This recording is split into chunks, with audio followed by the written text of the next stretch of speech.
7 দিন 8 দিন ধরে আমরা শাহবাগ সহ ঢাকা বিশ্ববিদ্যালয় ক্যাম্পাস এবং সারা দেশের শিক্ষা প্রতিষ্ঠানগুলোতে আমাদের সাম্য হত্যার বিচারের দাবিতে আন্দোলন চলমান রয়েছে। আমরা সত্যিকার অর্থে আন্তরিকভাবেই পুলিশ প্রশাসন, তারপর এই মামলা ডিবিতে হস্তান্তর করা হয়েছে। ডিবির নিকট আমরা ডিবির সাথে আমরা কথা বলেছি, শীর্ষ কর্মকর্তাদের সাথে, কিন্তু তারা আমাদের আশ্বস্ত করতে পারছে না যেখানে মূল আসামিদের কারা চিহ্নিতই করতে পারছে না। তারা যে 3 জনকে গ্রেপ্তার করেছে তাদের কিন্তু 4-5 দিন পরে রিমান্ডে নিয়ে এসেছে। এর মাঝে হয়তো তারা খুঁজেছে যে মূল অপরাধী কারা। তো সে কারণে আমরা সত্যিকার অর্থে আন্তরিকভাবে সাম্য হত্যার প্রকৃত সুষ্ঠু তদন্তের মাধ্যমে, মূল অপরাধীদের গ্রেপ্তারের মাধ্যমে সুষ্ঠু বিচার দাবি করছি। এটি আমাদের মূল দাবি। যদি সেই দাবি আদায় না হয় আমরা আরও বৃহত্তর কর্মসূচি যাব। কারণ সাম্যের মতো ঢাকা বিশ্ববিদ্যালয়ের একজন মেধাবী স্টুডেন্ট যদি তার প্রকৃত খুনিদের গ্রেপ্তার চিহ্নিত করা সম্ভবপর না হয়, তাহলে বাংলাদেশের অপর যে নাগরিক রয়েছে তাদের নিরাপত্তা কোথায়, এটি আমাদের উদ্বেগের বিষয়।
কাট দেন ওই কাট দেন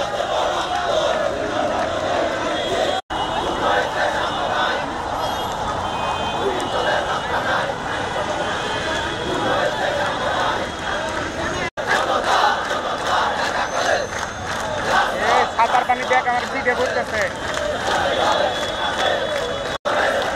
সৌরভ ভাই সাঁতার পানি আমার পিঠে সব ব্যাগ থেকে পড়তেছে সাঁতার পানি সব।